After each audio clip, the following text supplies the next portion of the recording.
Hello, everyone. I'm Stephen West. This is Philosophize This. If you want to support the show, patreon.com/philosophizethis, or you can go to www.philosophizethis.org to find other ways to support the show. You can always leave a review. That's free. Either way, I hope you love the show today. So we ended last time by comparing the projects of Michel Foucault and Immanuel Kant. Foucault essentially taking one of the main focus points of Kant's work and turning it on its head. As we talked about, while Kant wanted to take the subjective and contingent of the world, analyze it, study it, and hopefully arrive at necessary truths about the way that things are, Foucault, on the other hand, wanted to take things that most people assumed were necessary truths and show how ultimately they were subjective, contingent, and rooted in history. To show how what we think of as the truth is often nothing more than just the dominant narrative of the time we're living. Now, last episode, we talked about epistemes and paradigms. Foucault questioning the dominant narrative of scientism, of science being this disinterested vehicle for arriving at the truth about things, or facts about the way that things are. 2 episodes ago, we talked about the book Discipline and Punish. Foucault questioning the dominant narrative that we used to be these barbaric savages that tortured our prisoners, but then we evolved ethically to the point we've seen the error of our ways, and now we treat them in a way that's much more humane. Well, it'll probably come as no surprise when I tell you, these aren't the only 2 narratives that Foucault questioned in his lifetime. In fact, pretty much every major work Foucault produced is taking aim at some widely accepted narrative about the way that things are. Narratives that he thinks, when looked at from a different angle, show themselves to be narrow, arbitrary, and potentially damaging to the people caught in the mix that narrative is referencing. For example, take Foucault's 1961 work Madness and Civilization. Discipline and Punish is to the way we've treated criminals over the centuries, as Madness and Civilization is to the way we've treated people over the centuries that society deems to be mad. See, Foucault realizes that it's easy to be born into the world in the 20th century and to take for granted that if someone's mentally ill, what you should do is lock them up, have a bunch of experts study them, come up with a treatment plan for them, and then medicate them and give them intensive therapy until they start to act like a, quote, normal person again. But this hasn't always been the way society treats the mentally ill. In fact, the whole idea of rounding these people up and locking them in an asylum is actually a very recent thing. For example, in former societies, in ancient Greece, for example, it wasn't an uncommon attitude at the time to see people considered to be mad as touched by the gods in some way. They lived pretty normal lives among the rest of the population and were accepted as just different by people with, a sort of outside of the box way of looking at things, as long as they weren't hurting anybody. There are many Greek plays where the protagonist is informed by somebody that everybody else in the play would see as crazy. In other societies, the mad were seen as an important cog in the whole machine of society because through the crazy stuff they said, they helped everyone around them identify the limits of reason. Foucault would recognize, once again, the assumption that's easy to make being born into the 20th century is that for thousands of years these people were unmedicated, untreated, living their lives in abject suffering, and that nowadays, now that we have them in custody, now that they're in front of a panel of experts and on the right pill that makes them act normal, that their lives are better. But Foucault wouldn't let you off the hook there. He'd probably ask you the question, what specifically is responsible for this sudden change in our attitudes towards how we treat the mentally ill in our societies? Foucault would no doubt think that it's in large part due to science and the discourse science produces surrounding the concept of mental illness. Because it's just been in the recent past that for the first time in human history, madness has become the object of scientific inquiry. And over the years, as science has progressively diagnosed, categorized, and medicated people that society deems to be mentally ill, the more they've dehumanized these people and turned them into objects that exist for the sake of science being able to study them. Objects of study rather than human beings. The more that science worked to understand these objects and turn them into something that looks like a normal person, the more torture they put these people through. There was a great quote on a Foucault documentary I watched a couple years ago. It went, "The more people cared, the less people cured. The more they intervened, the more they oppressed." That quote just captures the essence of what Foucault was saying in Madness and Civilization so well. Nonetheless, you could see how this book is yet another example of Foucault questioning a dominant narrative of his time and offering an alternative take on things. But none of these alternative takes would ever be possible if Foucault wasn't looking at history with some sort of alternative method. Remember, Foucault's not writing a history of this stuff. Outside of a couple exceptions, he'd never use the word history to describe what he's doing here at all. When it comes to 3 early books of his, Madness and Civilization, Birth of the Clinic, and The Order of Things, he would call them all archaeologies. And there are very specific reasons for why he would call them archaeologies. Think about the job of an archaeologist for a second. When an archaeologist goes on a dig, and maybe the task of the day is to excavate some vase from the 1500s buried deep underground. Okay. The job of the archaeologist is to comb through layers and layers of sediment left behind by the hundreds of years in between the 1500s and today. And at the end of the job, the goal of the archaeologist is to capture a snapshot in time. In other words, the archaeologist isn't concerned with how the vase was made, the way vase makers were thinking about their craft at the time, how the design of the vase evolved out of the vase designs that came before it. No, the task of the archaeologist is to dig through the layers to uncover this vase in this moment, a snapshot of a very specific point in time. Well, this is similar to what Foucault is trying to do in the 3 books I just listed. He's sifting through hundreds of years of ideas, trying to uncover and dust off moments when things were different. Snapshots in time when the discourse and conversations about these topics were just as effective at producing knowledge for people, but people looked at the subjects in an entirely different way than we do today. See, this is an important point to understand about Foucault that a lot of people miss out on. They think, okay, here's Foucault. He's questioning the dominant narrative about these things, and he's offering an alternative narrative about what went down. If only I can point out the flaws in his narrative and then make a better narrative of my own, then Foucault will have no choice but to cower in the corner and admit defeat. I win.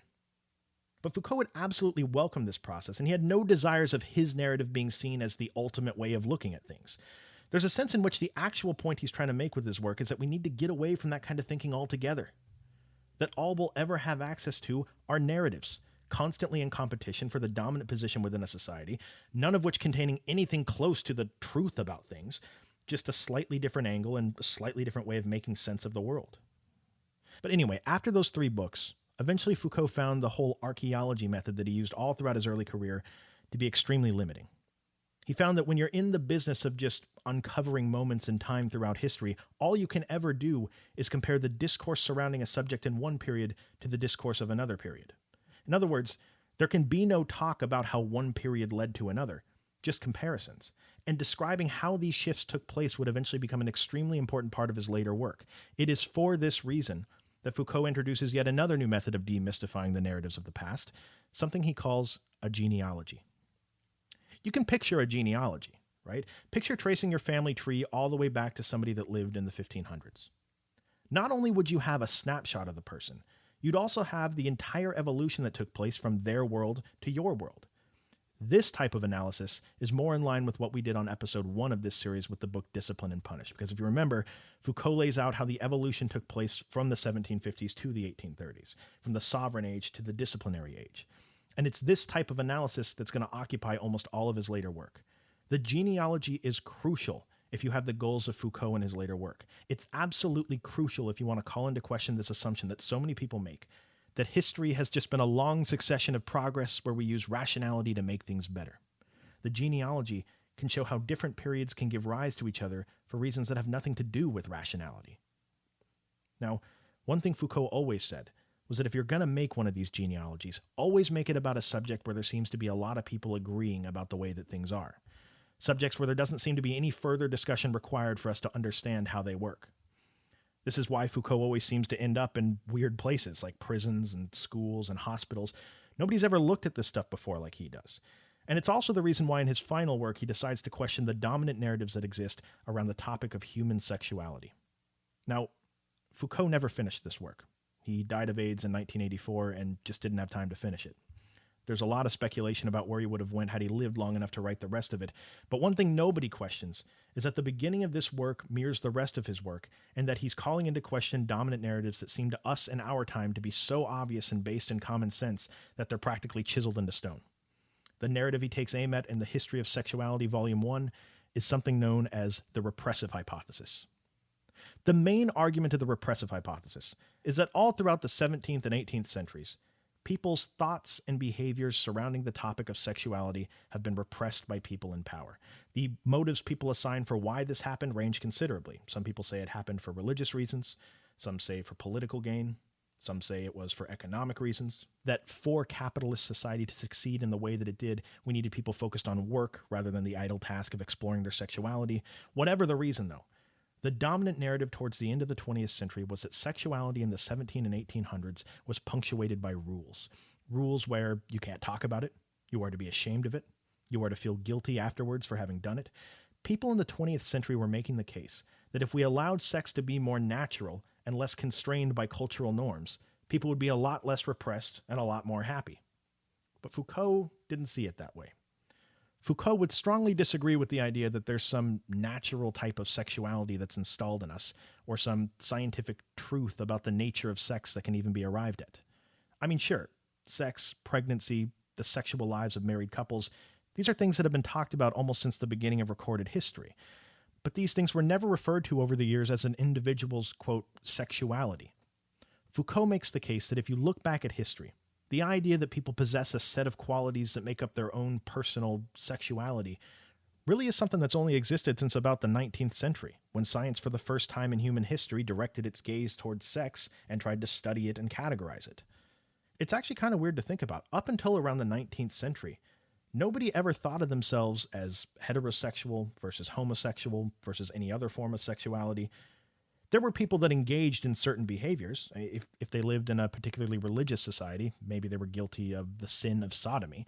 But there was never any labeling like we do in today's world so much. They didn't take the labels and ways of categorizing people that science came up with and then use them to describe to others who they are as a person. There was no attempt by the science of their time to study and proclaim the truth about sexuality, or what type of sexuality corresponds with human nature, whatever that means. So, on the contrary, Foucault would say, sexuality hasn't been repressed over the centuries. There's never been a period in our history where sex was studied or talked about more. It just can't happen in public. It happens in private when you're talking to your therapist or your doctor or some other self-appointed authority on the topic of sexuality. There's been what Foucault calls a, quote, political, economic, and technical incitement to talk about sex, end quote. He actually compares these backroom meetings with our doctors or psychologists to a modern-day confessional booth. Because in the same way people were asked to atone for their sins by privately talking about their sexuality in explicit detail to a priest in a creepy booth, so too do we ask people in our modern day to give that same information to a scientist or a doctor whose job it is to study them and then tell them whether what they do is normal or abnormal. In the same way the priest controls the discourse surrounding sex, along with it the final judgment on what normal sexual behavior is, so too do scientists, psychologists, doctors control our modern discourse. And when you control the discourse that surrounds a behavior, you control the behavior itself, to Foucault. Not only do we have these scientific confessional booths where we're studied and told whether we're in need of fixing, but simultaneously we internalize norms given to us by the sciences, accept them as the way we should be, and then we actually monitor ourselves to make sure we conform to that standard. Now, these points alone could spark some pretty interesting conversation with someone who believes we've been repressed for the last 300 years. But the biggest weakness of the repressive hypothesis to Foucault has nothing to do with any of this stuff. And I mean, just to come back to a theme common among these post-structuralist thinkers, the problem with the repressive hypothesis has to do with the fact that the entire theory is built on top of an understanding of the way power works that is naive, outdated, and to continue looking at power in this way, knowing what we know now, would be delusional. Foucault would say that most people, when they think of power, look at it in an overly simplistic way.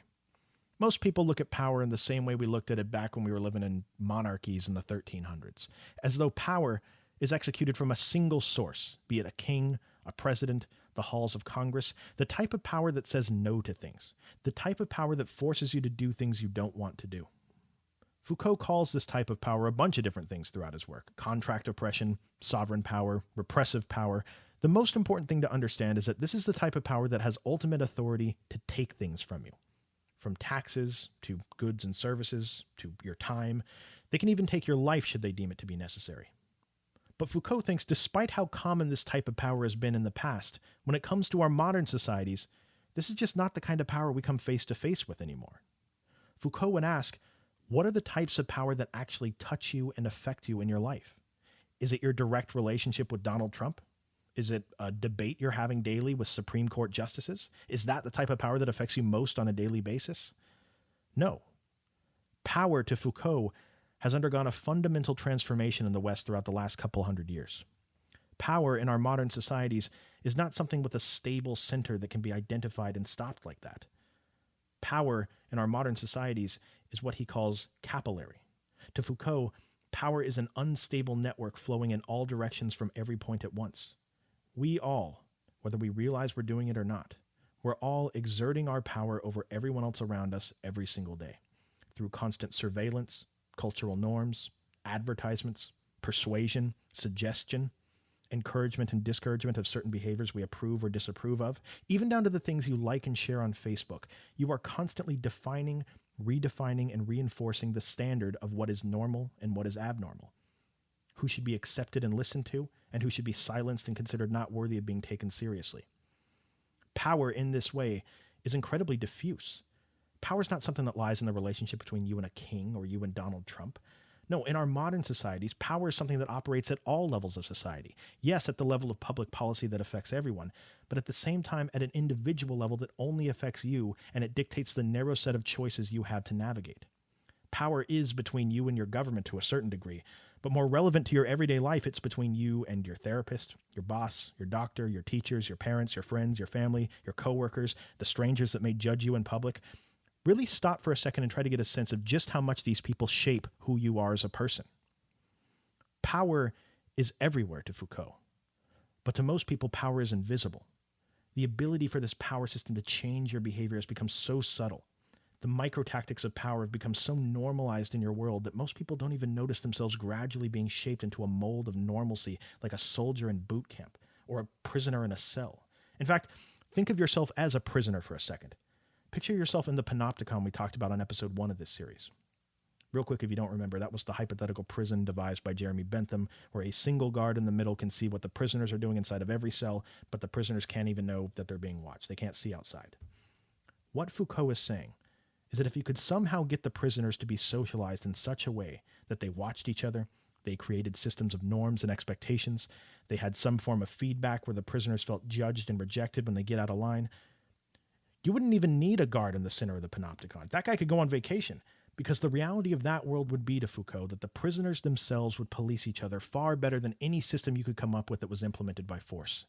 You don't need to use repressive power and force people to do anything if you can get them to want to do on their own what you were otherwise going to force them to do.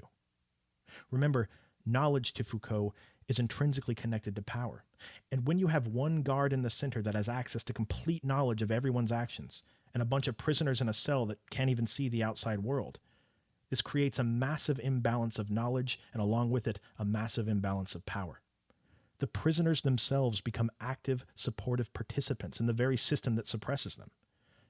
To Michel Foucault, this example is far more comparable to the power model we face in our modern societies, and far more effective than any king on a throne sentencing people to death. Like I mentioned earlier, to Foucault, there's been a fundamental shift in the way power is exercised in the West. We've moved from this outdated style of sovereign power into a new age that's defined by what he calls biopower. Now, why come up with a clever little name like that? And why biopower? Doesn't bio mean it has something to do with life? Well, yes. Yes, it does. What Foucault's talking about is similar to what we started to talk about towards the end of last episode. Throughout the last 300 years or so, the more science has made society the object of scientific study, the more tactics scientists have come up with to, 1, optimize life and productivity, and 2, categorize people within a society. Because of science and the way it tries to organize the world, for the first time in our history, we are looking at brand new ways of objectifying people. Things we've never really thought about much before. Things like the population, birth and death rates, advanced demographics, the prevalence of disease, the happiness index, and about 50 other things that we accept as the scientific discourse of our day, and then quietly use these metrics to determine who we are and how we fit into the bigger picture. This is why the repressive hypothesis is wrong to Foucault. Power is not repressive in our modern world. Power is productive. It doesn't repress and do away with some true or natural sexuality that we all possess deep down. No, power is productive. It produces, through cultural norms and scientific discourse, the very methods we use to even be able to identify and conceive of our sexuality. But here's the crazy part. It's not just our sexuality, because it's right here. This is a big reason why, to Foucault, the people that are truly in power are the thought leaders within the sciences that control the dominant narratives about the way that things are in the universe. Knowledge is intrinsically connected to power, and they're the ones that produce all the knowledge. They control the parameters, the language, the concepts. They control the entire discourse that everyone uses to determine who they are, what they care about, and what things are worth spending effort on. Foucault calls this biopower because, quote, the exercise of power over living beings no longer carries the threat of death, but instead takes charge of people's lives. end quote. In other words, biopower. There is no need anymore whatsoever to threaten people and force them to do things under penalty of death. Not only is that method outdated and inefficient, it's also entirely transparent when it comes to identifying who's in power. Biopower, in a sense, hijacks the lives of unsuspecting people and uses the current period's scientific discourse and cultural norms to turn them into willing participants. Biopower is the type of power that actually affects us in our daily lives. Now, if there's any part of you that hears this and thinks the obvious next step is to try to do away with this biopower, Foucault would probably ask you to rethink your strategy. Power dynamics at this point are an inexorable part of the world we live in. You're never going to get rid of them. No matter how much you resist the micro-tactics of power, no matter how much you question the dominant narratives of your time, all you can ever hope for, to Foucault, is a world that's a little more tolerable. All you can ever hope for is a different set of dominant narratives that may, for all we know in the long run, oppress more people than the current set of dominant narratives. Fight all you want against power, against narratives, against meta-narratives. Fight all you want, but before you do, Foucault would want us all to take a second to stop and understand what you're replacing those meta-narratives with. Thank you for listening. I'll talk